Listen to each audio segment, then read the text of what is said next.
itong ano ba ito? Tawag dito? Oyster sauce. As yung sibuyas. Nobody else would say.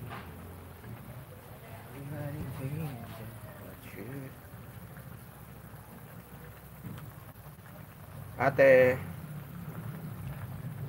ayaw pa utang eh. Titinda ng gulay. Ayaw mag ano eh, hayaan mo sila. Sa kanila na yung gulay nila. Masarap pa man dyan ang magluto. Charot. Tari mo naman, invento na naman. Nag-invento na naman ako ng luto. Ginisang ano yan, repolyo. May baboy. Tapos nilagyan ko ng saging na saba. O, oyster sauce yan. Gi-invento tayo ng luto.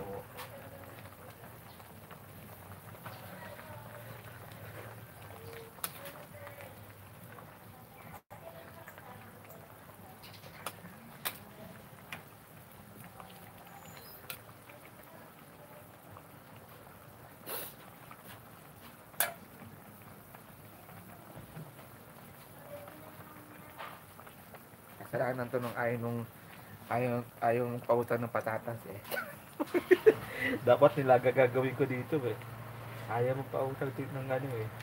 Hindi ng gulay eh.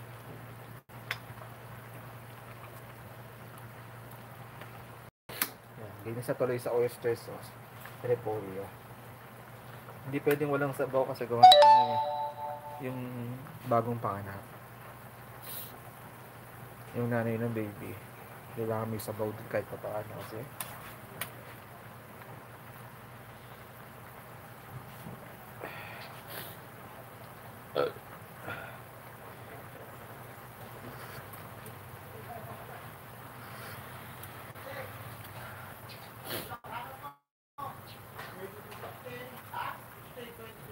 Eto. Dito.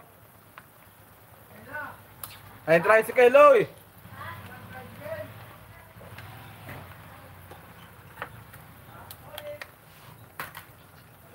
Oh, ba't umalis? Umalis. Sabi nandito eh.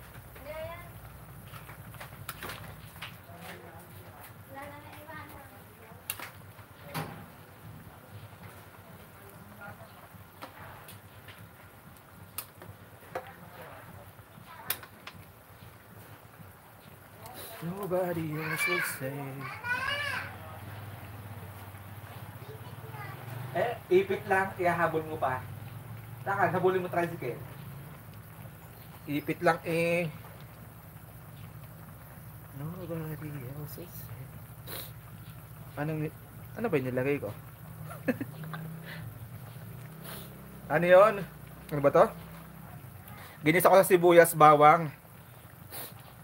Yung baboy. Konti lang na baboy yun. Ano lang. Wala pang kalahating kilo yun eh. Pinalambot ko muna yung baboy bago ko inano. Tapos, repolyo. Then, ano ba to? Yan, oyster sauce. 2 pack ng oyster sauce. Yung bechin. Pamintang durog. Tsaka tubig. Nilagay akong tubig. Tsaka konting asin. Konti lang asin nilagay ko. Hintay ko lang magdilaw yung ano.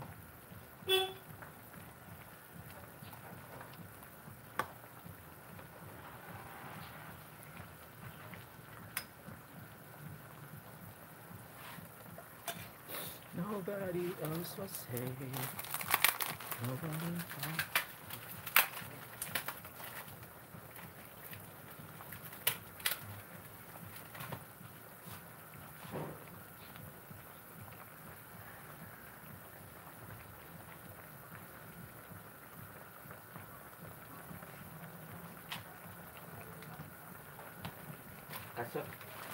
Kasungahan ko. Nagbablog nga para i-video ko, i-vlog ko. Kanina, lagay ako ng lagay. Yung una lang yung na-i-video ko. Lagay ako ng lagay kanina. Tapos yung pangalawa na, salamat pare. Yung pangalawa na, hindi